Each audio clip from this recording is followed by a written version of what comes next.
안녕하십니까. 한겨레 정치 와이파이 정한용 기자입니다. 요즘 진보 정당을 바라보는 국민들의 마음이 착잡하기만 합니다. 통합진보당 사태 때문인데요. 진보 정당의 미래를 기대할 수 있을까, 이렇게 실망의 목소리가 커지고 있습니다. 오늘은 진보 정당과 진보 정치가 과연 어디로 가야 하는지 이 부분에 대해서 이야기를 나눠보도록 하겠습니다. 정치평론가 유영화 씨, 그리고 프로레슬러 김남우 씨 오늘도 나오셨습니다. 안녕하세요. 네, 안녕하십니까. 예, 오늘 손님을 두 분 모셨는데요. 성공회대학교 김민웅 교수님 모셨습니다. 안녕하십니까? 네. 또 두문정치전략연구소 이철희 소장님 모셨습니다. 네, 안녕하십니까? 안녕하십니까? 예, 통합진보당 사태가 시간이 갈수록 해결이 되는 게 아니고 오히려 지금 수렁에 더 깊이 빠져들고 있는데요. 게다가 검찰의 압수수색으로 복잡해져 가고 있습니다. 먼저 최근 이런 사태, 특히 검찰의 압수수색에 대해서 김민웅 교수님 어떻게 보시는지 먼저 좀 설명을 좀 해주시죠. 네, 당연히 잘못된 거죠. 검찰이 정당의 민주적 작동 방식을 기다리지 않고 개입해 들어감으로 해서 도리어 지금 그렇지 않아도 어려운 그러한 통합진보당의 그 작동을 도리어 교란시키고 있다. 말은 이제 자정정적이 없다. 그래서 정말 이건 국민적인 그러한 차원의 문제가 됐기 때문에 개입하지 않을 수가 없다라고 했지만 시점이 참 묘하죠. 혁신비대위에서 이석기, 김재현 두 사람의 출당 조처에 대한 여러 가지 논의와 발표가 있기 1시간 전에 했다는 것으로 해서 여러 가지 의문과 추측이 나오고 있죠. 결국은 이러한 검찰의 정당 정치의 개입이라고 하는 것은 단순히 통합진보당의 문제로 끝나는 것이 아니라 다른 정당에도 깊은 영향을 미칠 수밖에 없는 것이고, 정당 정치가 검찰에 의해서 관리되고 조종되는 방식으로 간다고 한다면은 민주정치에는 중대한 타격이 되겠죠. 네. 그러나 한 가지 꼭 짚어야 될 부분은 이런 사태를 얘기는 했던 거죠. 우리가 다 잘못하면 이렇게 된다. 그건 알고 있었는데 현실의 정치를 바라보면서 옳고 그른가의 평가와는 별도로 이런 상태가 올 것을 예견하고 막아내지 못한 그러한 책임을 져야 될 세력도 있다는 점, 이건 좀 구체적으로 얘기를 해보고 싶어요. 이것이 진보정치 전체에 파국을 가져오는 여러 가지 문제를 에 대해서 책임을 져야 되는 그런 대목은 이번 기회에도 정리를 좀 해보고 싶어요. 네, 그 부분은 좀 이따 더 말씀을 나누기로 하시고요. 이철희 소장님 어떻게 보십니까? 일단 자정 능력이 없다. 또 당권파가 검찰의 압수수색을 자초한 측면이 있다. 뭐 이런 비판, 지적이 가능할 것 같은데 어떻게 보십니까? 말씀 주신 대로 그런 비판에 대해서 뭐라고 항변하기가 쉽지 않은 구도인 것은 분명한 것 같아요. 어쨌거나 지금 상황이 계속 어느 시점에서 해법을 찾지 못하고 자꾸 밀려서 여기까지 왔고, 결국 그래서 검찰의 개입까지 이어졌기 때문에 이거는 저는 뭐 꼭 구당권파라고 최근에 표현합니다만 구당권파만의 잘못은 아닌 것 같고, 통합진보당 내에 있는 전체 구성원이라고 그럴까요? 지도부를 포함한 전체 구성원이 좀 반성해야 될 대목이 좀 큰 것 같고요. 지금 이런 상황에서 여전히 이 잘잘못을 따져서 이렇게 갑론을박하다 보면 전체 배가 지금 가라앉게 생겼으니까 제 생각에는 우선 볼썽 사나운 게 사실 뭐 비대위가 2개씩 떠서 서로 또 싸우는 이런 모양새. 그래서 검찰 수사가 들어오니까, 압수수색이 들어오니까 같이 맞고 대변인 성명은 또 따로 나가고, 이 참 희한한 상황들이 자꾸 벌어지니까 저는 제 생각에는 이런 상황이 맞닥뜨려져 있다면 이제는 한 테이블이라도 좀 만들어서 그 안에서 뭔가 논의할 수 있는 협의 채널이라도 운영을 좀 했으면 좋겠다는 생각이 들고요. 그렇게 해야 수습의 가닥이 잡히지 않을까. 저는 우선 그런 생각을 하고 있습니다. 예, 그 당권파가 뭘 잘못했는지 좀 이따 얘기해 보기로 하고, 유영환 씨 어떻게 보십니까? 일단 검찰의 압수수색이 정당했다. 이거는 법 집행을 위해서 당연히 해야 되는 것이다. 이게 검찰 쪽 설명이고요. 특히 5월 30일 19대 국회 개원 전에 할 수밖에 없었다. 이제 이런 불가피론을 얘기를 하고 있습니다. 반면에 검찰이 뭐 좀 정치적으로 지금 공안 차원에서 이 사건을 바라보고 개입하고 있는 것 아니냐, 이제 이런 비판이 있는데요. 어느 쪽 말이 더 좀 일리가 있다고 생각하십니까? 검찰의 이번에 압수수색 같은 경우는 상당히 의도적이라고 안 볼 수가 없겠죠. 굉장히 우리나라 검찰이 결코 그렇게 진보적인 것 같지는 않은데요. 그리고 민주적 흐름에 대해서 이렇게 특히 이명박 정부 들어와서 검찰이 한 행태들이 민주적 흐름에 이렇게 순행했던 것 같지는 않습니다. 민주주의라는 발전, 한국 사회에서의 진보 정치가 겪고 있는 이 고통과 과정이라든가 거듭나는 측면에서 적극적 측면으로 바라보는 것이 어떻게 보면 이 사태를 해결하는 유일한 지름길인데, 검찰이 이번에 압수수색을 하면서 물리적으로 개입을 함에 따라서 상당히 한국의 민주주의적 흐름이라든가 진보 정치의 흐름이 굉장히 공권력에 의해서 역행될 가능성, 그리고 상당히 이게 꼬여버리면서 이 문제가 해결되기가 상당히 어려워지는 이런 가능성으로 가면서 전체 사회 입장에서 봤을 때는 결코 바람직하지 않은 그런 국가 공권력의 개입이었다, 이렇게 저는 보고 있습니다. 예, 교수님한테 하나 좀 더 한 번 더 여쭤보겠습니다. 검찰이 왜 이 시점에 하필 압수수색을 했을까요? 어떻게 추정하십니까? 저는 이것이 이제 향후의 대선까지 염두에 둔 행보라고 보여져요. 지금 그렇지 않아도 이제 통합진보당에 대한 국민적 판단이 일정하게 정리된 셈이에요. 거의 뭐 진저리 칠 정도까지 되는 상태도 있는데, 이런 상태에서 향후에 남아있는 것은 대선 전국일 수밖에 없습니다. 이럴 때에 이제 야권연대 한 축인 통합진보당을 공안사건화 시킬 수만 있다고 한다면 야권연대라고 하는 틀 자체가 움직여지기가 굉장히 어려워지겠죠.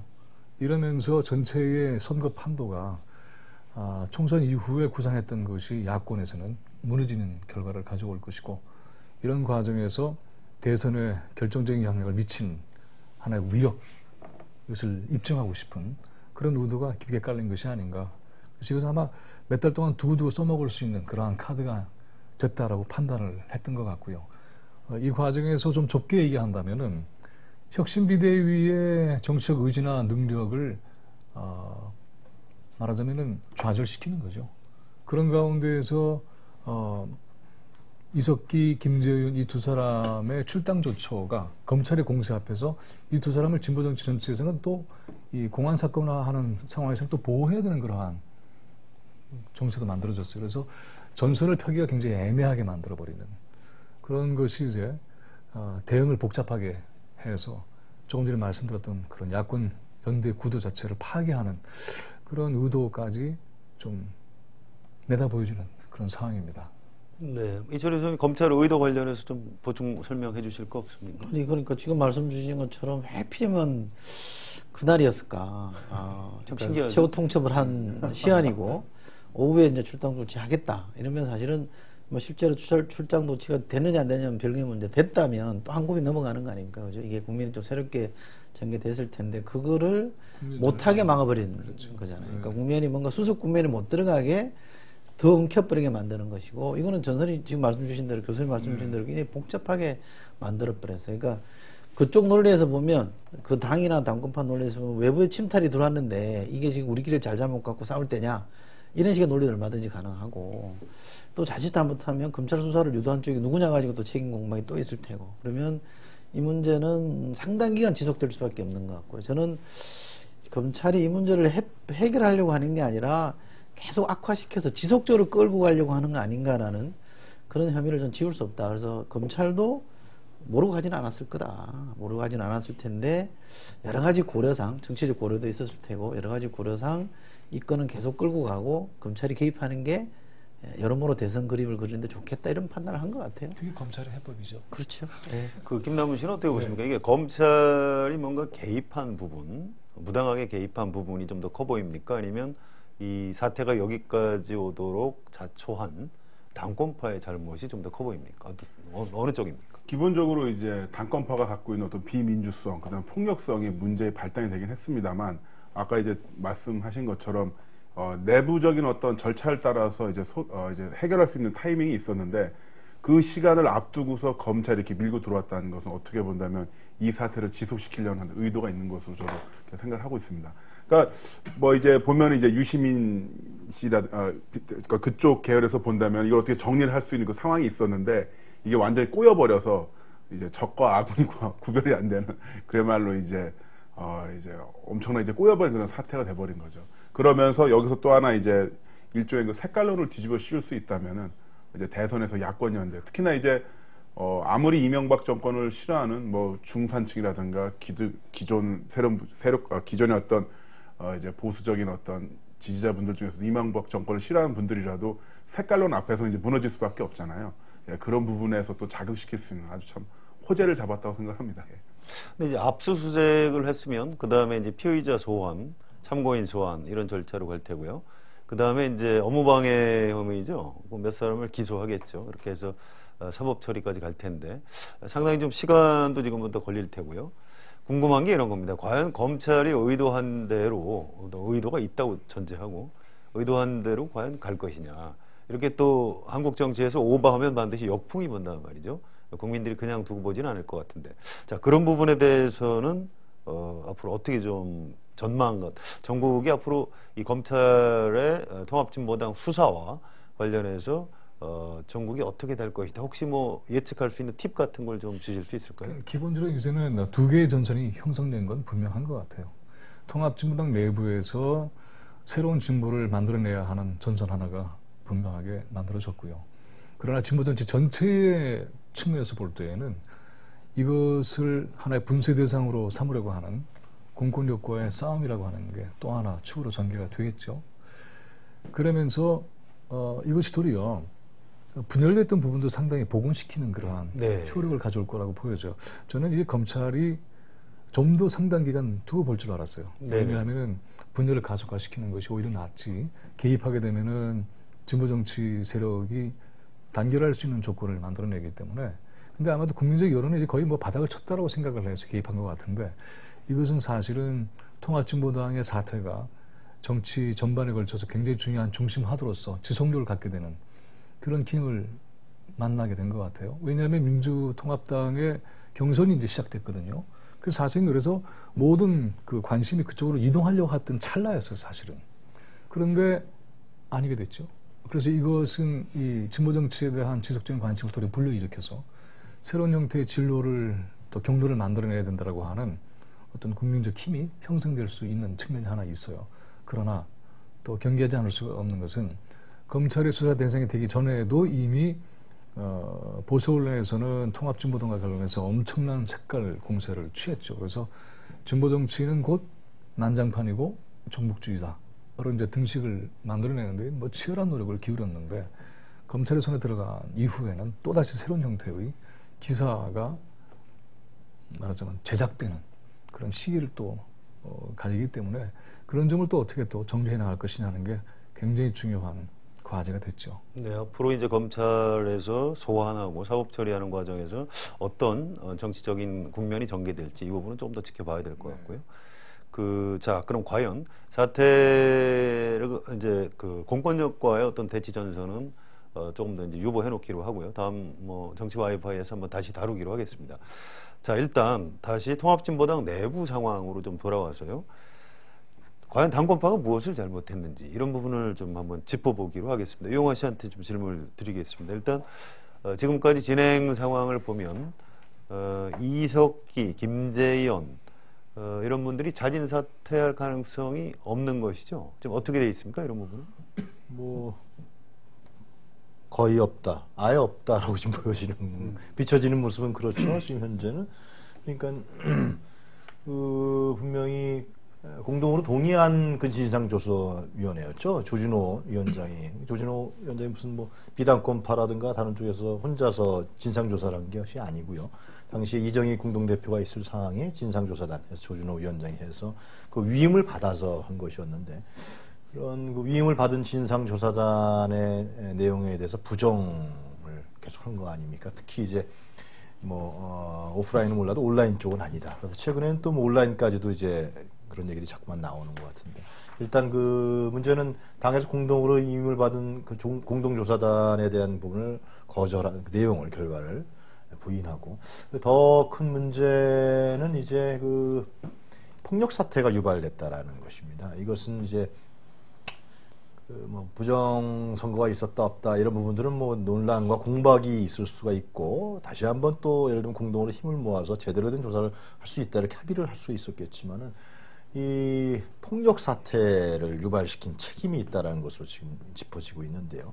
이 문제는 결국은 이 진보 정치를 바라보고 있는 국민들, 이번에 200만 이상의 유권자들이 통합진보당에 표를 줬는데, 이런 부분에 대한 어떻게 보면은 그 민주주의 절차와 과정을 완전히 깡그리째 밟아버린 것이죠. 이런 부분에 대해서는 국민들의 분노와 허탈감, 이런 부분들이 아주 짙게 깔려 있는 것 같고요. 그 문제에 관련해서 그럼 책임을 져야 되는데, 이 부분들이 그런 민주적 합의와 내용에 입각해서 책임을 지고 대중정당과 국민정당의 정치인 맞게 해야 되는데, 그렇지 않고 이것이 마치 과거에 뭐 80년대에 그런 학생운동권이라든가 뭐 사회운동권 이런 식으로 이런 어떤 그 자기 자신의 정파의 이익들이라든가 그걸 또 벗어나서 어떤 이해관계의 시장에서의 이해관계 집단 이런 식으로 눈에 비칠 정도로 시민들 눈에요.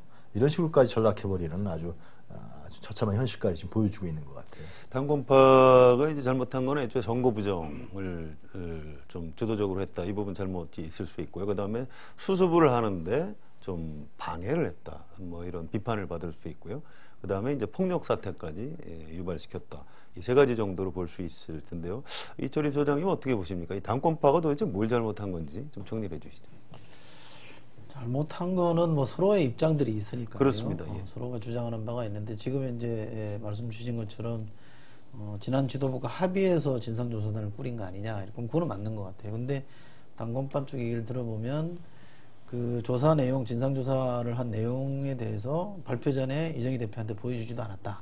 뭐 이런 것부터 시작해서 좀 과도하게 해석된 부분이 있다. 이런 것들은 뭐 충분히 당권파로서는 뭐 좀 항의할 수 있는 대목이라고 저는 봅니다만, 그런 논란들이 어디서 이제 근데 비당권파가 당권파가 해석하듯이 이 당권을 잡기 위한 일종의 쿠데타 차원에서 이걸 기획했다, 이렇게 몰아붙였다라고 해석할 여지도 저는 없지는 않다고 봅니다. 그러나 문제는 이런 사안이 불거졌을 때 뭐 어떤 정당이든 이 위기는 닥칠 수 있고 내부의 논란이라는 건 벌어질 수 있는데, 문제는 이걸 어떻게 수습할 거냐로 놓고 봤을 때 그러면 당권파가 그 문제를 잘 풀었느냐, 그럼 저는 그건 못 풀었다고 생각합니다. 그러니까 비당권파가 책임져야 될 부분이 있다 손 치더라도 당권파로서 당연히 져야 될 몫에 대해서도 아니다, 우린 책임 없다라는 식의 태도를 보인 거가 사태를 좀 악화시킨 원인이고요. 또 이후에 지금 말씀 주신 대로 그걸 풀어가는 여러 가지 과정들 속에서 온갖 잡음들이 많이 생겨났고, 그리고 이 부실 아니냐, 그래서 이 진상조사의 보고서 자체를 원천적으로 부정하기 시작했기 때문에 저는 책임으로 따지면 역시 총선을 맡아서 치렀던 당권파에게 더 많은 책임을 묻는 것은 좀 불가피한 것 같고요. 그렇게 보면 저는 아주 간명하게 당권 교체, 우리가 정권을 잘못 운영하면 정권을 넘겨주는 거 아닙니까? 똑같은 논리로 당을 잘못 운영해서만 당권을 잡는 사람이 물려주는 게 맞잖아요. 당권을 넘겨주는 게 맞아서 저는 당권 교체로 갔다면 지금의 당권파가 저렇게 몰리진 않았다고 저는 생각하는데, 그러지 않고 부당하고 억울한 측면을 너무 강조하다 보니까 전체 프레임 자체가 이상하게 왜곡되기 시작하고 전체가 힘든 상황으로 자꾸 내몰린 거 아닙니까? 그러다 보니까 또 비당권파에서는 애국가 문제까지 끼워 넣어서 복잡하게 또 전설을 만들고, 이런 상황들이 사실은 뭐 바깥에서 볼 때는 아무리 좋게 보더라도 아주 당권을 놓고 버리는 권력 투쟁이라는 측면이 어쩔 수 없이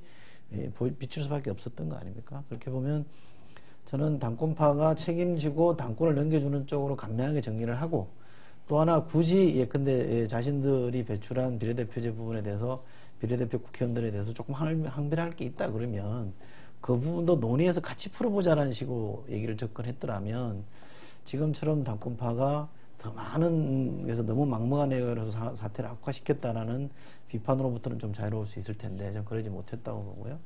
게다가 폭력 사태, 이거는 뭐 어떤 이유로든 설명이 안 되는 부분이고, 그러므로 해서 사실은 이 사안 자체가 우리 저 교수님 말씀 진저리 치는 일반 국민들이 막 짜증스러워하는 국면까지 이제 악화된 것이거든요. 그렇게 보면 좀 말씀 주신 질문에 답을 하자면 당권파가 억울한 측면이 없지 않아 있겠다고 볼 수 있습니다만, 사태를 계속 악화시킨 책임은 엄연히 당권파에게 있고, 그것의 핵심은 주어진 책임을 지지 않으려고 하는, 회피하려고 하는, 그리고 그것이 현상적으로는 당권을 놓지 않으려고 하는 것이 저는 기본적인 사태를 악화시킨 원인이라 이렇게 봅니다.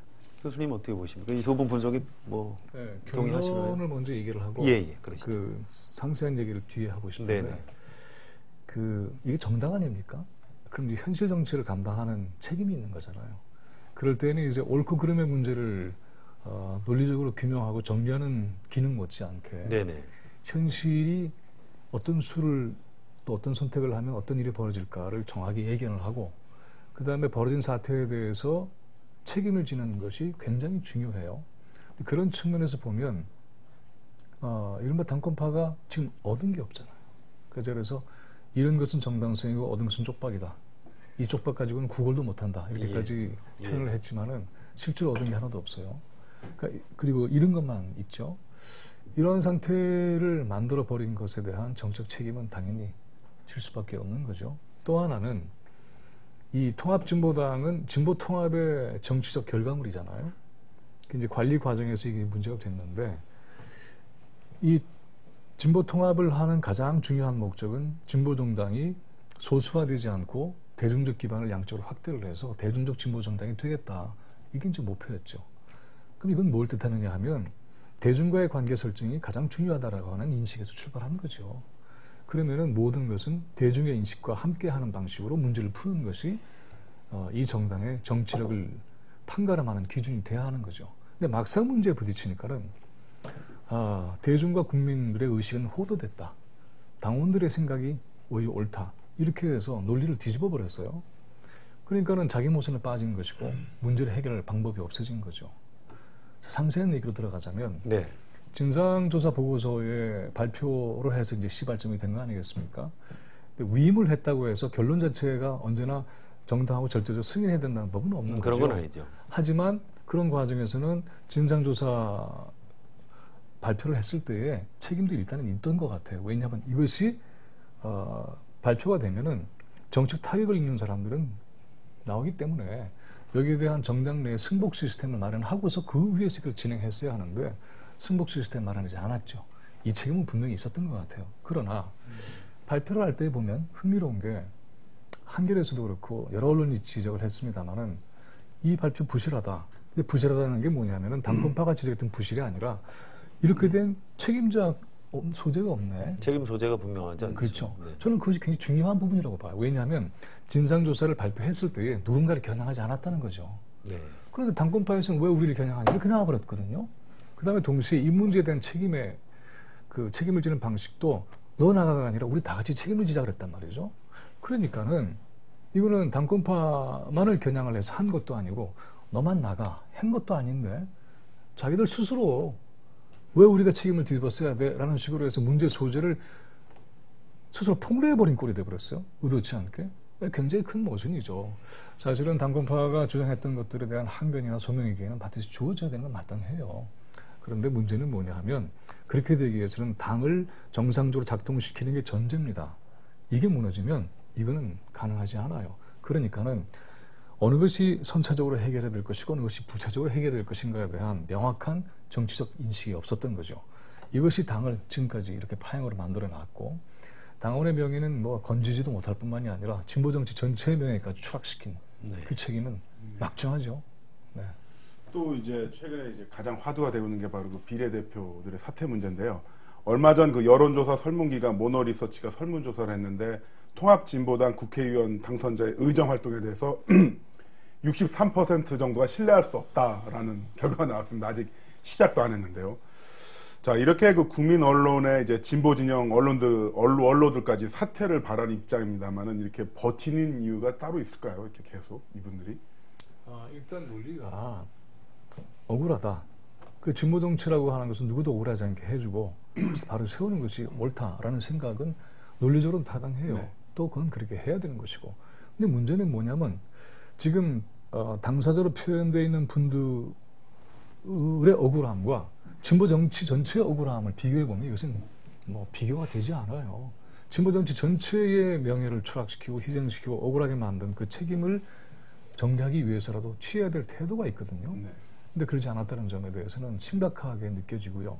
아까 폭력에 대한 것도 얘기를 해보면 그 논리에 있어서 저는 굉장히 심각한 문제를 계속 드러내고 있다고 보는데 김미애 당선자도 그랬고 그 다음에 이후에 당권파가 만든 비대위의 논리도 역시 동일하다고 보여지는데 중앙위에서 일어났던 폭력 사태에는 당시 심상정 의장이 날치기 강행 철회하는 바람에 생긴 분노였다.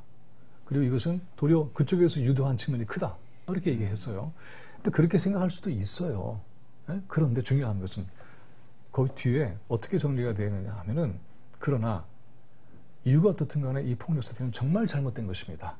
저희들이 정말 깊이 사죄합니다. 라고 해야 돼요. 해야 되는데 안 했죠. 안 했죠. 네. 어느 누구도 안 했어요. 그러니까는 이건 분노다, 유도했다 이렇게만 얘기를 해버리니까는 그 폭력의 일정한 정당성이 있지 않느냐라고 하는 얘기를 해버린 거예요.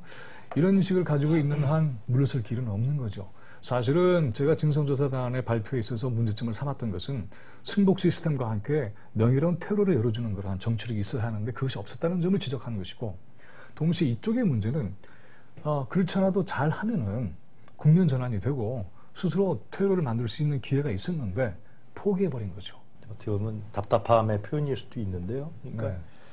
상당히 많은 뭐 진보적 언론이건 어떤 보수적인 언론이건 에서도 상당히 많은 지적을 했고, 네. 그 행태들 자체가 너무나 잘못된 것이니까 빨리 교정을 해라, 수습을 해라. 네. 그런 얘기들을 한두 번 한 게 아니란 말이죠. 여론 자체도 굉장히 따갑고요. 그런데도 전혀 미동도 하지 않고 오히려 반대편 길로 자꾸만 가고 있습니다, 이게. 그러면서 과연 진짜 사태가 이런 상황에서 해결될 수 있을 것이냐. 거기에 또 검찰의 압수수색까지 들어와 버리고.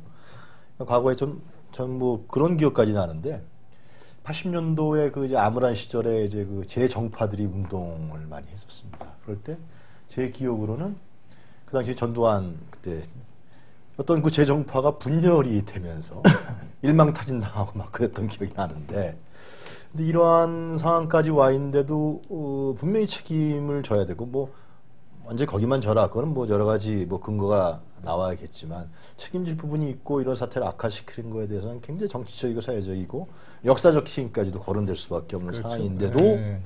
전혀 안 지고 다른 방향으로 가고 있습니다. 지금 이게 이 문제에 대해서 해법이 잘 안 보이는 게 더 답답하고 더 추락하는 길로 가고 있다. 합리적인 얘기가 잘 안 통한다라는 것이죠. 그러면서 보수 언론이라든가 이 또 공안 세력까지 개입하게 되는 이런 것까지 가서 참 안타깝고 답답하다 그런 생각이 드는데 어떻게 봐야 될지. 피해 의식이 더 강화되는 쪽으로 가고 있는 것 같아요. 그래서 이렇게 물러나게 되면은 그동안에 지켜왔던 자신들 나름의 진보 정치가 무너진다. 이것은 마지막 보루다. 이것을 버텨내지 못하면은 사실은 지금 우리를 비난하고 있는 진보 정치가 몰라서 그렇지, 우리가 무너지는 것은 전체 진보 정치가 무너지는 시작인 것을 왜 모르느냐 이렇게 생각할 수도 있어요, 사실은. 근데 그것도 사실은 잘못된 판단이죠. 왜냐하면은 지금 가장 중요한 것은 국면 전환입니다. 그 보면은 새누리당 같은 경우도 디도스나 또는 돈봉투 사건으로 해서 얼마나 공주에 몰렸어요. 근데 지금 국민들도 별로 기억하지 않죠. 그런 방식의 국면 전환이 옳으냐 그르냐를 떠나서 현실 정치를 운영하는 과정에 있어서는 새누리당이 일정하게 성공을 한 셈이거든요.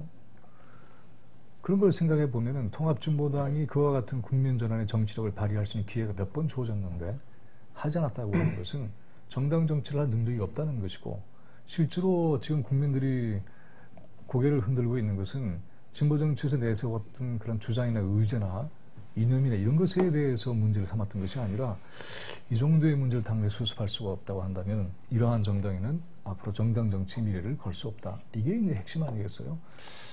예. 그래도 이철희 소장님은 어떻게 보십니까? 그럼에도 불구하고 이 사태가 이왕 이렇게까지 됐으니 좀 더 철저하게 진상규명을 해서 무엇이 옳고 무엇이 그른가, 이것을 통합진보당 안에서 자체적으로 국민들한테 설명을 하고 국민들이 어느 정도는 납득을 하고 넘어갈 수밖에 없는 거 아닌가요? 지금 그래야죠. 예. 그래야 됩니다. 저는 그 말씀 주신 가운데 저도 이렇게 좀 해석을 하려고 많이 애를 써보면 뭐 이렇게 국회의원직이 그렇게 대단하다고 저렇게 버틸까.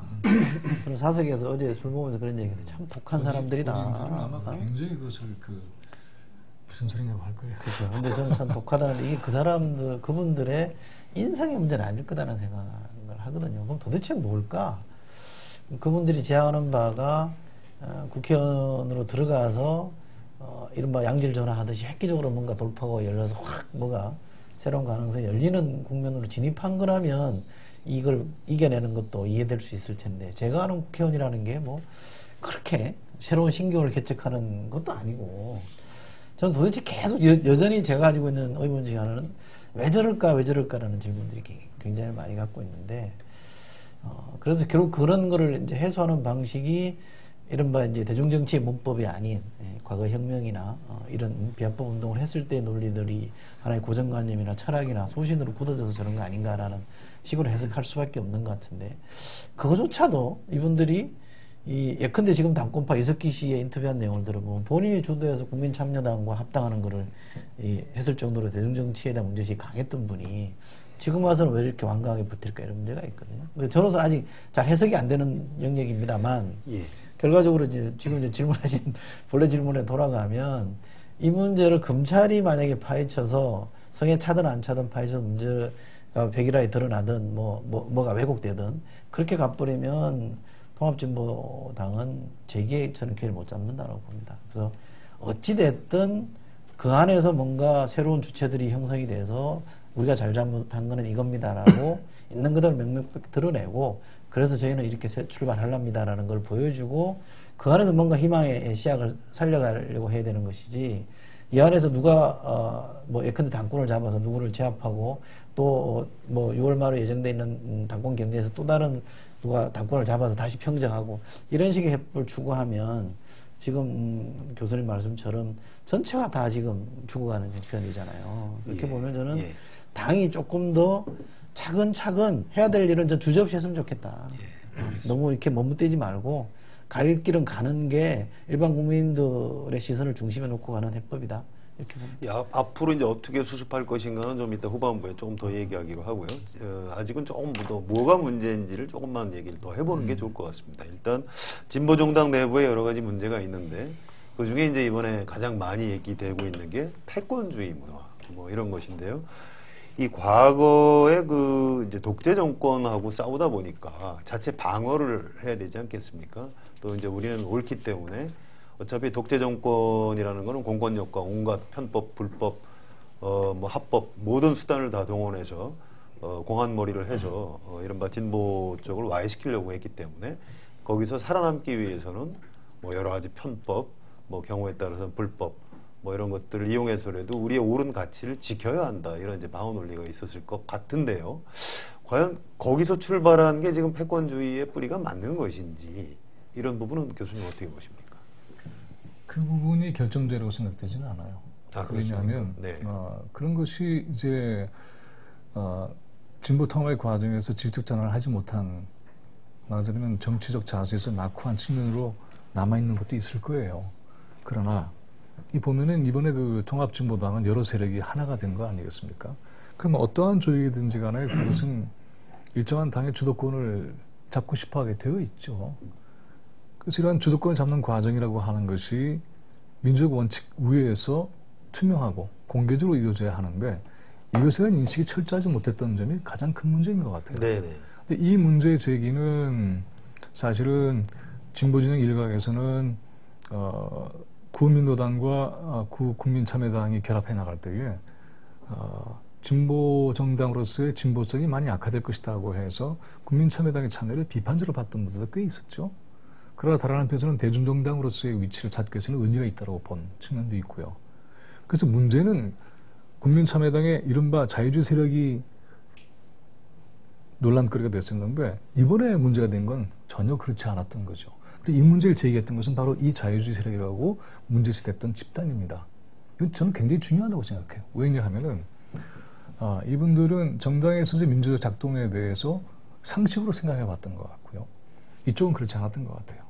그리고 당의 주도권을 잡아나가는 과정에 있어서도 적용해야 될 원칙에 대한 생각도 달랐던 것 같고요. 이런 것들이 이제 충분히 해결되지 못한 결과라고 생각을 해요. 그러니까는 과거의 간성도 있지만 그러나 이제는 새로운 형태로 출발한 거란 말이죠. 그럼 거기에 맞는 문법과 방식으로 일을 처리했어야 되는데 안 한 거죠. 이것은 관성의 문제를 넘어서서 저는 대단히 이렇게까지 표현을 할 수 있다고 저는 보는데 아주 추악한 권력에 대한 집착이 작동했다.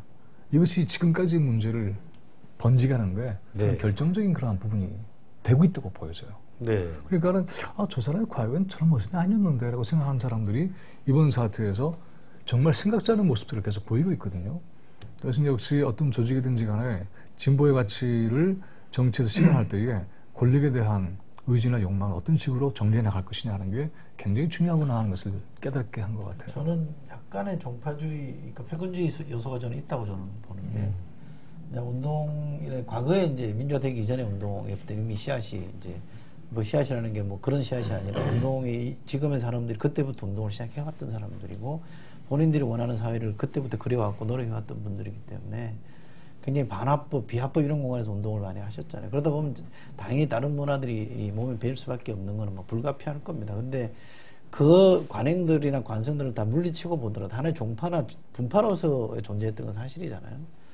이 종파주의라는 게 저는 다수파의 종파주의가 저는 패권주의라고 봅니다. 그러니까 자신들의 어떤 순혈성이나 이 순결성을 지키기 위해서 노력하는 게 소수파일 때는 그게 큰 문제가 안 되는데 다수파의 지위에 갖고 전체를 꾸려가는 입장에서 이럴 때 왜 그 종파주의는 결국 패권주의로 나타나거든요. 그런 면에서 보면 이번에 문제를 불거진 이후에 이른바 경기동부연합의 패권주의가 일부 요인으로 작용했다는 것에 대해서는 저는 좀 수긍하는 편입니다. 특히나 그 경기동부연합 뭐 굉장히 무슨 이 타이틀로만 치면 무슨 일본 폭력만에 나온 서클 이름 같은데 경기동부연합.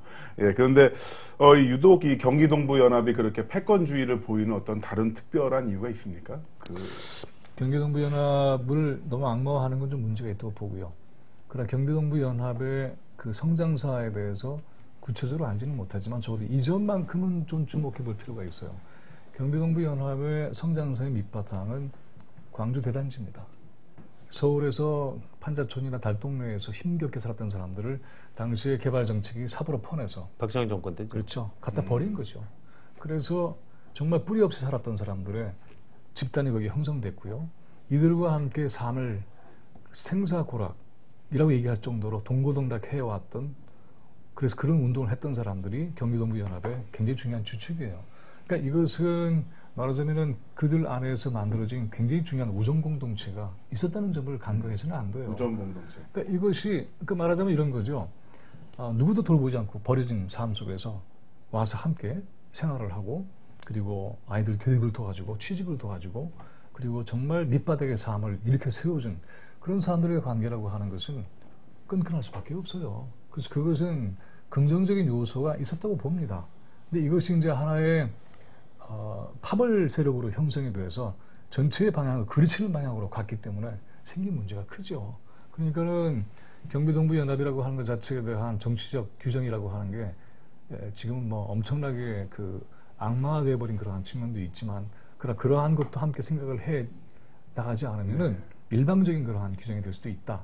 그리고 이 경기동부연합이 가지고 있는 밑바닥 공동체에서의 그런 끈끈한 힘이 어디서 나오는 것인지에 대한 판단도 마치 그것을 이념적 규정으로만 해버릴 수 있는 위험성이 있는 거죠. 그러니까 그런 점들에 대해서는 좀 신중하게 접근할 필요가 있는 것이고요. 이것이 이제 새로운 형태의 정치 반응을 얻은 이 시기에 어떻게 행동하느냐가 매우 중요해졌는데 잘못 행동하고 있는 거죠. 이철희 소장님 어떻게 보십니까? 그 과거에 이른바 운동권 하나의 NL, PD 논쟁이 좀 있었고요. 이번에 이제 주로 당권파 쪽번으로 이제 NL 쪽 하고 가깝다 뭐 이런 얘기가 있는데, 이철희 소장님 저 젊을 때 운동 좀 안 하셨나요? NL 쪽이셨습니까? PD셨습니까?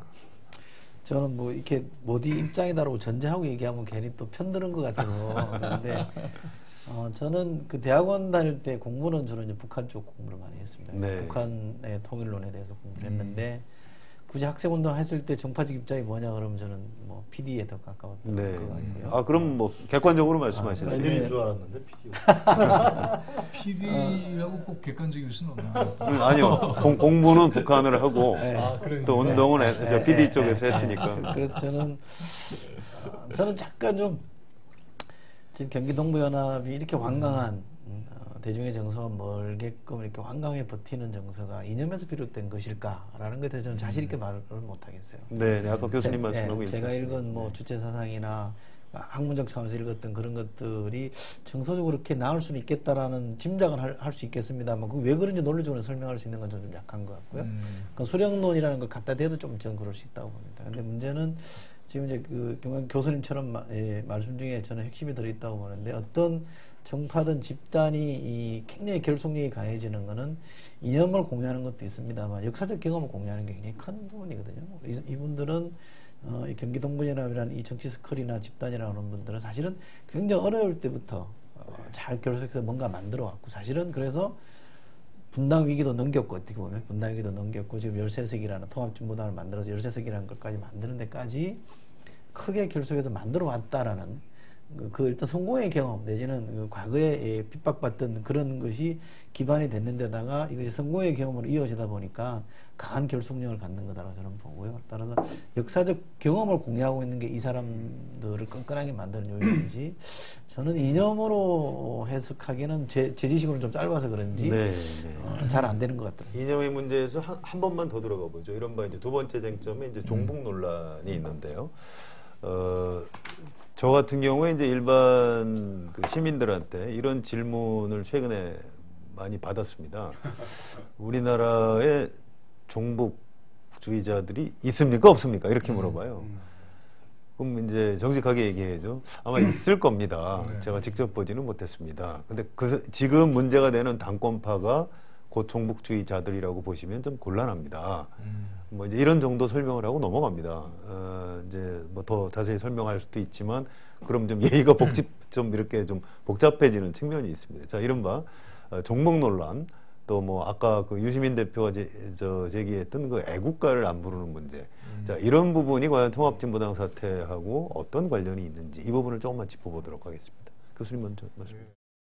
종북주의 논란은 지금 우려되는 것은 첫째, 우려되는 것만 먼저 말씀을 드리고 싶은 것이 제가 어느 자체에서 그런 얘기를 했습니다만은 최근에는 좌파라는 것이 정치적 사형선고는 아니에요. 예, 좌파는 좀 많이 일반화됐죠. 진보나 좌파도. 예. 빨갱이도 뭐 옛날처럼 그렇게 뭐 세진 않아요. 빨갱이, 예. 근데 종북주의자는 엄청나게 센 겁니다. 그 만들어진 지 몇 년 안 되거든요. 그래서 이건 뭐, 넌 죽어 이렇게 되는 셈이나 마찬가지이기 때문에 한국 사회에서 종북주의자라는 종북주의의 담론이 펼쳐질 때에 경계될 것이 하나둘이 아니라는 것을 먼저 전제하고 싶어요. 그다음 또 하나는 종북주의의 내면으로 들어가 보면은 북한에 대한 체제나 정책에 대해서 비판하지 않는다는 것을 주로 근거로 삼고 있죠. 이것은 북한 체제에 대해서 소위 말하자면 내재적 이해라고 하는 측면에서 북한이 이런 상황이 있기 때문에 이럴 수밖에 없잖아라고 하는 이해하는 그러한 그 인식 방법론이 하나 있죠. 그거는 북한 연구를 해보셨으니까 하나의 인식 방법론 아니에요. 이거를 정치 활동으로 이어나갈 것이라는 문제는 다른 문제예요. 또 하나는 전략적 사고로 생기는 문제도 있습니다. 북에 대한 비판을 자제한다든가 북에 대한 체제의 문제를 유연하게 상대한다든가 하는 것도 보면은 이명박 정부도 그랬거든요. 북에 대해서. 말 조심했죠. 그렇죠. 그러니까 이러한 것이 일종의 전략적 사고로 받아들여지게 되지 않고 쟤네들은 본질적으로 북을 그렇게 생각하는 거야 라고 생각할 때는 종북주의 논란이 벌어지겠죠. 저는 우리 사회가 이왕 이렇게 종북주의 논란이 벌어졌으니까는 그 구체적인 양상에 대해서 하나하나 뜯어보고 생각해 볼 수 있는 그러한 계기가 됐으면 좋겠어요. 그러나 종합적으로 얘기하자면은 현재 논의되고 있는 종북주의 논란에 진보 정치가 엮여서 끌려가는 것은 저는 철저하게 경계해야 된다고 보여져요. 그것을 트는 순간부터 진보 정치 전체가 북의 연계라고 하는 이 부분에서 벗어나기가 굉장히 어려워질 것이다. 그것이 이제 어떤 그 정략적이고 정치적인으로 이용당하는 측면 그리고 권력에 의해서 그리고 이제 어떤 극우 세력에 의해서 이용당하는 측면이 굉장히 위험한 것이고 문제가 되고 경계해야 될 부분은 분명한데요. 그러나 이제 저는 이런 반성도 우리 내부적으로 해야 된다고 생각합니다. 그러니까 과거에 NL이다, 뭐 주체 사상이다, 또 뭐 PD다, 뭐 여러 가지 있었는데 사실상 그 이후에 되짚어 우리가 싣고 봤을 때는 과연 그런 어떤 뭐 그 당시 혁명 모델이다, 혁신 모델이다 이런 거 많이 하지 않았습니까?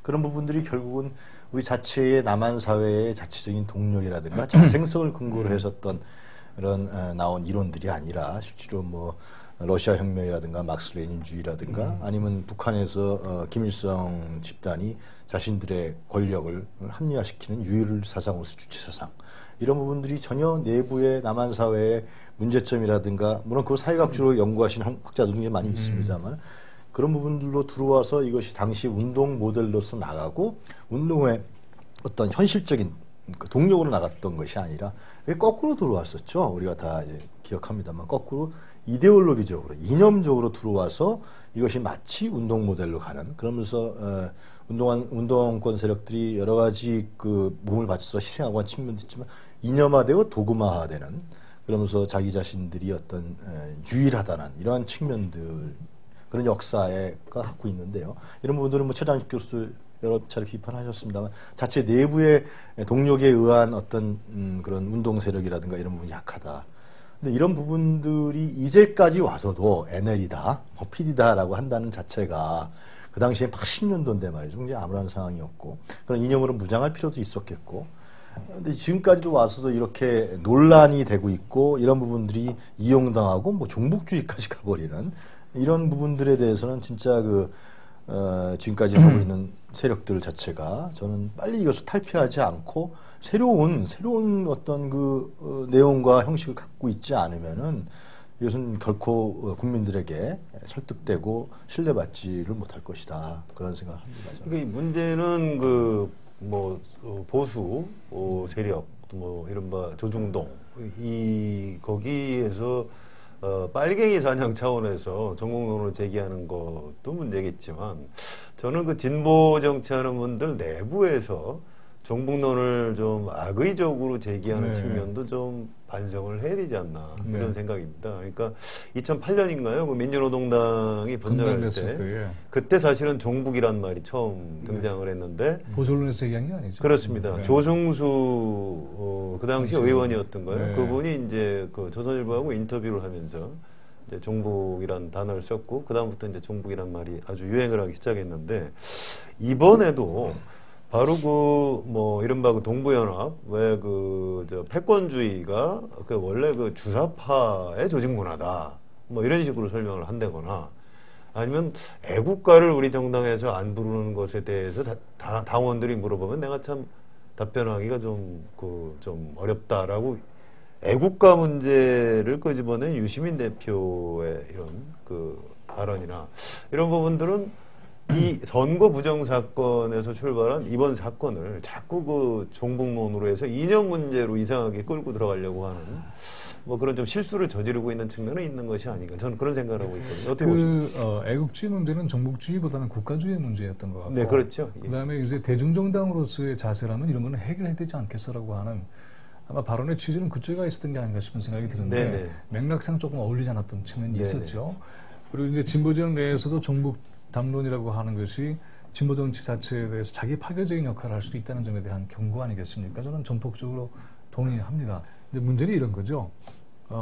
이 정북 담론이라는 게 얼마나 이렇게 파행적으로 확산되고 있느냐 하면은 광우병 문제를 제기하는 것도 정북주의자들이고 한미 FTA 문제를 제기하는 것도 그렇고 그다음에 제도 강정의 해군기지 문제를 제기하는 것 또한 정북주의자들의 소행이다. 그러니까 자기 마음에 안 들면 다 종북이 그렇죠. 된다. 바로 이런 형태의 한국 사회의 담론으로 일정하게 정착이 되어온 듯한 종북주의를 다시 해체를 해서 그 내용을 좀 진지하게 짚어나갈 대목이 있는 것 같고요. 알겠습니다. 또 그런 과정을 통해서 사실은 남과 북 사이에서 평화와 또 국제적인 맥락 속에서 우리 나름대로의 어떤 건설적인 미래를 만들어 나갈 때에 이러한 담론이 어떻게 순기능적으로 작동할 것이냐 하는 것에 대한 고민이 진보정치 내부에서는 보다 진지하게 있을 때에 아까 얘기했었던 진보정치 내에서의 종북 담론에 대한 자기 파괴적 활용 이것을 좀 견제할 수 있다고 생각이 돼요.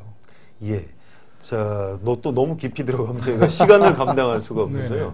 이철희 소장님한테 하나 여쭤보죠. 진보 세력 내부의 문제점 중에 또 하나 분열이라는 게 있습니다. 이른바 보수는 부패로 망하고 진보는 분열로 망한다 이런 말이 있는데 요즘은 꼭 그런 것 같지도 않습니다만 아무튼 어떻게 될까요?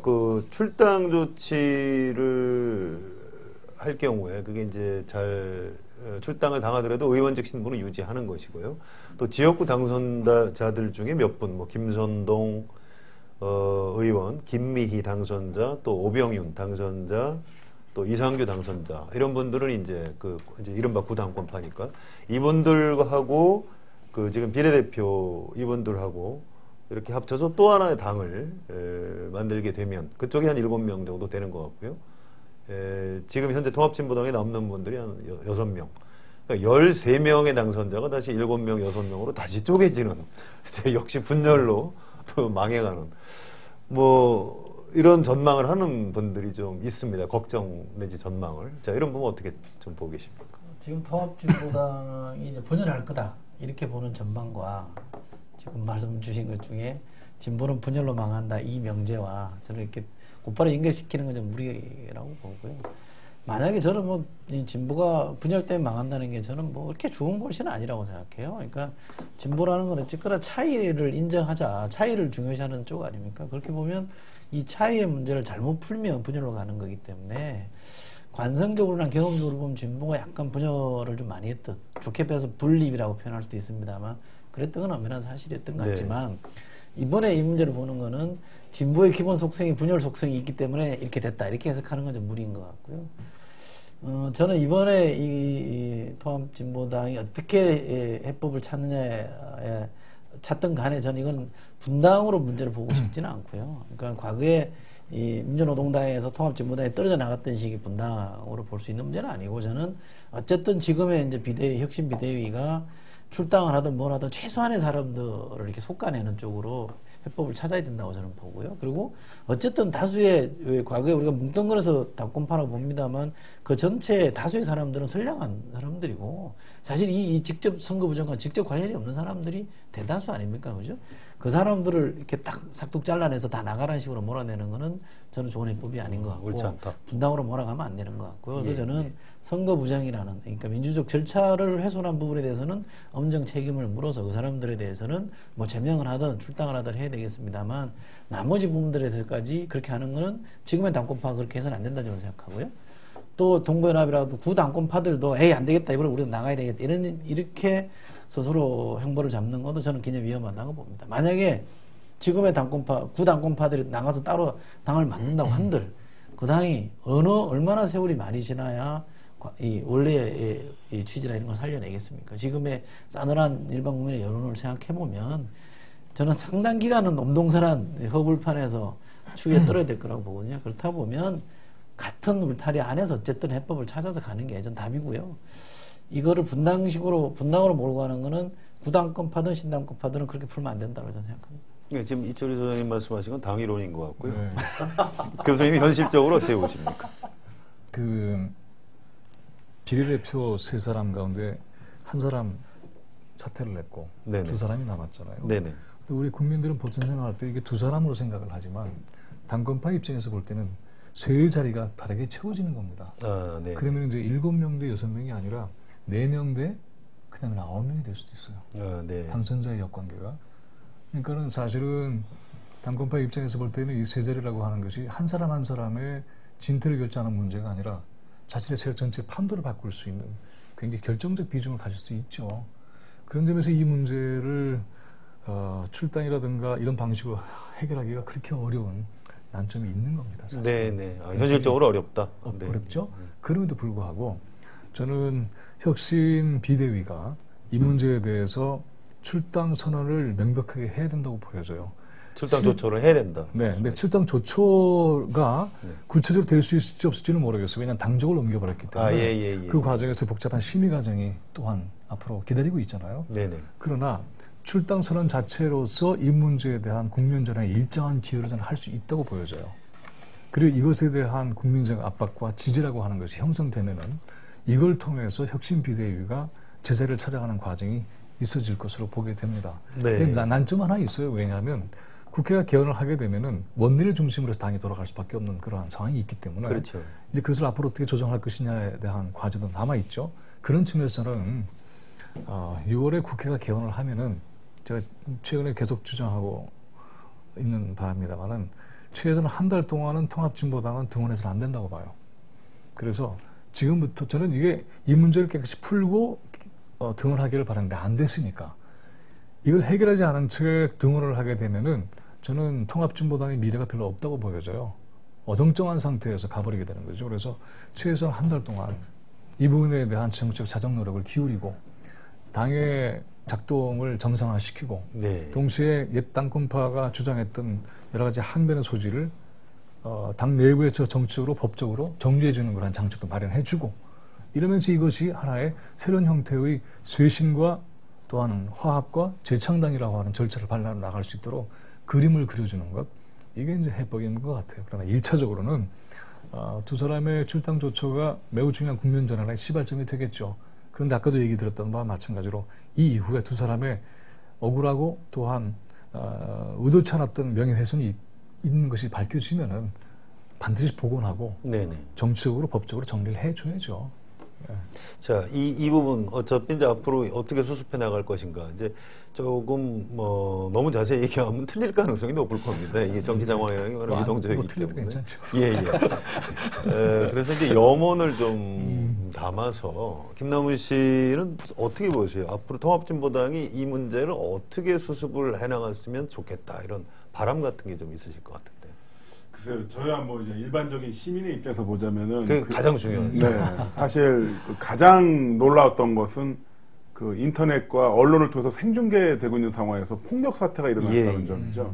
그 부분은 그야말로 저 이제 프로레슬링 선수로서 폭력이 예, 좀 카메라 앞에서 싸우긴 합니다만 저도 링이 있는 곳에 룰이 있는 곳에서 그렇죠, 싸우거든요. 그런데 그렇게 이 민주주의의 어떤 가장 진보라 참칭한 사람들이 가장 비민주적인 형태를 보여줬다는 것이 가장 큰 충격이라고 봅니다. 그 뒤에 어떤 이념 문제도 어떻게 보면 그 뒤에 이제 터진 문제라고 볼 수가 있거든요. 사실 그 폭력이 일어났던 부분에 대해서 선거 부정과 저는 동일하게 다루고 그 부분에 대해서 이제 조사를 하고 원인과 결과 확실한 그 조처를 취해야 된다고 봅니다. 선거 부정도 선거 부정이지만 사실 일반 시민의 입장에서는 이게 뭉텅이 표가 풀이 다시 살아나서 붙었는지 주민번호가 같은 사람이 100명이 있는 거지. 이건 사실 그 굉장히 추상적인 이미지고요. 조중동을 비롯해서 대형 메이저 언론에서 거의 일주일 내내 대한민국 1위 정당으로서 진보통합당을 계속 그 폭력 사태 주범 그 전당으로 계속 보여줬었는데 그 부분에 대한 명예를 씻지 않는 불명예를 씻어내지 않는다면 어떻게 본다면 저는 그게 더 큰 문제로 앞으로 가지 않을까. 사실 대부분의 제 나이 또래 사람들이 이제 부모님한테 선거운동을 하면서 이제 일종의 그 협약을 맺었거든요. 앞으로 용돈을 좀 더 올려드리겠으니 비례대표는 좀 그쪽 찍어주십시오 하면서 잘 상관도 없잖아요. 뭐 이렇게 아빠 친구 동생 나왔으니까 그분은 새누리당 찍어주고 지역구는 그런데 비례대표는 이쪽 좀 찍어주십시오 하면서 그 수많은 그 20대와 30대들이 부모님에게 선거운동을 했는데 그게 정말 이제 얼굴을 못 들게 된 거죠. 가장 면구스럽게 된 부분이 바로 그 부분이라고 생각합니다. 국민들은 충격을 많이 받았을 것 같아요. 왜냐하면 이게 한 번에 뭐가 벌어진 게 아니고 그렇죠. 선거 부정 사건 때문에 한번 놀랬는데 1차. 그다음에 이정희 대표의 그 이른바 그 회의 진행을 필리버스터 그렇죠. 하는 걸 보고 두 번째 충격을 받았고요. 그다음에 또 그 폭력 사태가 나는 걸 보고 이제 완전히 전혀 다른 질적인 전환이 일어났죠. 거기다가 이제 어제 검찰이 압수수색까지 들어오는 바람에 이게 도대체 뭐가 어떻게 되는 건지. 과정에 당권파든 아니든 그 통합진보당이 대응하는 모습에 대해서도 그렇습니다. 적지 않은 좀 너무 실망스럽고 그렇죠. 저 정도밖에 안 됐나. 네. 그래서 실제로 내가 찍은 표가 아깝다 이렇게 느꼈던 유권자들도 많은 것 같습니다. 자, 이제 마무리로 가면서요. 이런 부분이 좀 궁금합니다. 그 야권 연대 얘기인데요. 자, 정치 해설하시는 그 유영하 씨가 좀 설명을 해주시죠. 앞으로 대선을 앞두고 민주통합당과 지금 통합진보당을 중심으로 한 진보 세력의 야권 연대. 이게 민주당 안에서는 하지 말자 이런 이제 얘기까지 벌써 나오고 있습니다. 자, 이런 부분 전망을 좀 해주시죠. 나만하죠. 그렇죠. 지금 이런 상황에서 진짜 어느 정당이 연대를 하겠습니까? 연대하면 마이너스죠. 선거가 있는데 지금 이런 상황을 예를 들면 진보 정당이 극복을 하고 진짜 새로운 모습으로 태어나고 새로운 진짜 국민 정당으로서의 모습을 만들어낸다 그러면은 민주당이나 어떤 정당이든가 연대하자고 막 그러겠죠. 그런데 이런 상황을 계속해서 벗어나지 못하면은 사실상 연대의 틀이라는 건 무의미해질 테고 아까 교수님도 초반에 지적을 하셨습니다만은 대통령 선거에서도 야권이 승리할 가능성이 굉장히 낮아지는 역대 대선에서 봤을 때 항상 야권이 승리할 경우는 다 결합됐을 때고 몇 %표라도 왔을 때 됐거든요. 그런 측면에서 봤을 때는 이번 대선에서는 야권이 승리한 부분에 상당히 먹구름이 지어지는 이런 측면이 있다고 생각합니다. 그래서 덧붙여 좀 물론 일단 나중에 뭐 얘기하시겠지만 덧붙여 말씀드린다면 이 통합진보당이 살아날 수 있는 부분들이 결국 여론에는 지금 여론 갖고는 안 돼요. 못 살아나죠. 아니 그러니까 당권파 얘기가 나왔을 때 네. 여론과 상식에 입각해서 어떤 제가 봤을 때는 여론과 상식으로 계속 얘기를 하더라도 이런 부분들이 합리적 결론이 도출이 안 되고 있는 상황이라는 것입니다. 굉장히 그런 점이 안타깝고 답답하고 국민들은 포기하고 저럴 수가 있냐 이럴 정도까지 왔거든요. 그 합리적으로 얘기를 하고 상식적으로 분명히 사퇴를 해야 되고 상식적으로 이런 걸 폭력 사태 문제 이런 문 해결하기 위해서 노력을 해야 되는데 또 하나의 비대위가 TV에 나와서 서로가 얘기하는 이러한 상황까지 왔을 때는 결국 내부에서의 추동할 수 있는 힘이 있어야 됩니다. 저는 그것이 이제 통합진보당이 어떻게 만들어내냐라는 건데요. 그것은 예를 들면 민주노총이 될 수 있을 테고요. 민주노총이 예를 들면 이번 여러 가지 회의를 했지만은 통합진보당을 내부에서 진짜 새로운 세력으로 과거에 구태하여난 부분들을 없앨 수 있는 새로운 힘과 추동력을 만들어낼 수 있는 세력으로 힘이 만들어져야 된다. 정치적 힘이 만들어지기 전에는 이 사태가 과연 해결되겠느냐 그런 생각이 좀 듭니다. 오늘까지 와이파이 14번째 하고 있는데요. 오늘처럼 이렇게 좀 무겁고 침통한 분위기를 한 적이 없었던 것 같습니다. 그동안 뭐 중간중간 우리가 저 웃기도 하고 농담도 하고 그랬는데 심지어 낙선자들을 모셨어도 그렇습니다. 재밌었는데 낙선자들을 모시고도 굉장히 뭐 즐거운 얘기도 하고 그랬는데 오늘 아주 무거운 주제였던 것 같고요. 자, 이제 마무리하겠습니다. 자, 야권연대 문제 간단히 포함해서요. 앞으로 통합진보당 그리고 진보 세력이 이렇게 했으면 좋겠다라고 주문 같은 거를 오늘 손님으로 모신 두 분한테 마무리하는 시간을 드리겠습니다. 네, 저는 해법은 제가 짧은 소견이라서 그런지 모르겠습니다만 통합진보당을 지금의 문제를 합리적으로 해결할 수 있는 해법은 제 눈에는 잘 안 보이는 것 같습니다. 네. 그래서 어쨌든 저는 이게 너무 합리적 해법, 원만한 해법을 찾지 말고 어떤 해법이든 선택해서 좀 과감하게 풀어내고 그래서 국면을 좀 바꾸는 게 우선 시급한 과제다라는 생각이 있고요. 야권연대는 이대로 가면 이거는 야권연대는 이게 상생의 연대가 아니고 같이 죽는 연대로밖에 안 됩니다. 그래서 저는 사실은 민주당과 통합진보당 이른바 이렇게 민진연대의 틀을 좀 대선에서 벗어나는 게 좋겠다라는 게 원래 제 생각이었습니다. 그래서 이번 사태를 논의를 하더라도요. 그렇게 보면 야권 전체를 좀 더 넓게 그림을 그려서 이 전체가 대선에서 힘을 모아내고 그것이 또 조금 더 대중의 삶, 서민의 삶과 관련된 아젠다로 집중할 수 있는 연대로 좀 이렇게 운영을 했으면 좋겠다는 게 기본적인 문제의식이기 때문에 마침 이런 사건이 터진 걸 잘 우리가 좋은 계기로 삼는다면 연대의 틀을 좀 넓히고 깊이를 좀 더 깊게 들어가는 쪽으로 연대를 좀 고민해서 대선에서 좀 이기는 것과 더불어 어떻게 이길 거냐, 무엇으로 이길 거냐에 대한 고민으로 좀 집중했으면 좋겠다 이런 생각을 합니다. 이번 통합진보당 사태는 진보정치가 질적으로 자기 도약을 할 수 있느냐 없느냐에 대한 굉장히 중요한 기로에 서게 된 것 같아요. 그래서 세 가지만 좀 정리해서 말씀을 드리고 싶은 것이 하나는 한 몇 년 전에 말이죠. 강원도에 진부령 고개가 있지 않습니까? 네. 거기에 이제 진보역이 버스가 서 있더라고요. 특정한 여객사를 얘기해서 죄송합니다만은 그걸 보면서 들었던 게 그래 진보 정치가 진부하게 저렇게 있으면 안 되지 그런 생각을 했어요. 네네. 그건 지금도 역시 마찬가지입니다. 두 번째는 이게 잘 안 풀린 것처럼 보이는데 그러면 어떻게 되느냐 이러다가 이제 제도적인 어떤 정치적 선택까지 결합을 해서 강제를 가지고 어떤 국면에 이르게 되는 그러한 상황을 상정할 수가 있는데 안 되면은 저는 이미 국민적 지탄에서 고립되고 있는 세력들은 소멸할 거라고 보여져요. 점차 앞으로의 운명은. 그리고 남아있는 것이 진보정치 새로운 주축이 될 수도 있고요. 또 하나는 다른 그림도 저는 그려진다고 보여져요. 대선에서 진보정치를 지지하는 세력들이 표로서 퇴각할 수도 있지만 민주통합당이 결합할 수도 있어요. 네. 그 민주통합당이 진보성을 강화하게 된다면 그럼 이 부분이 이 부분과 만나서 새로운 형태의 진보정치 영역을 보다 확대하는 그러한 가능성을 만약에 민주통합당이 정치적으로 전망을 하게 된다면은 그것 또한 새로운 형태의 국면이 열려지리라고 보여져요. 이런 것들이 압박이 돼서 현재 통합진보당 내부의 파행을 수습하는 또 하나의 축이 되기를 바라요. 세 번째는 사실은 진보정치가 오늘날 이렇게 독립국이 되고 있지만은 지난 20년 동안의 진보정치는 이 나라의 국민 복지를 위해서 지대한 기여를 해왔습니다.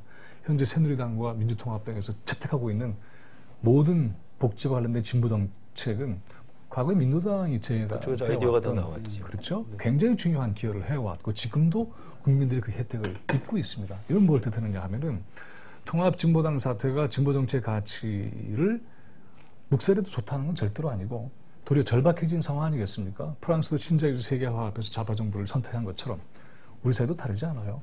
이러한 진보정치의 가치를 확대하는 그런 것은 진보정치 또는 진보정치 세력에게만 국한된 문제가 아니라 국민 전체의 미래와 관련돼 있다.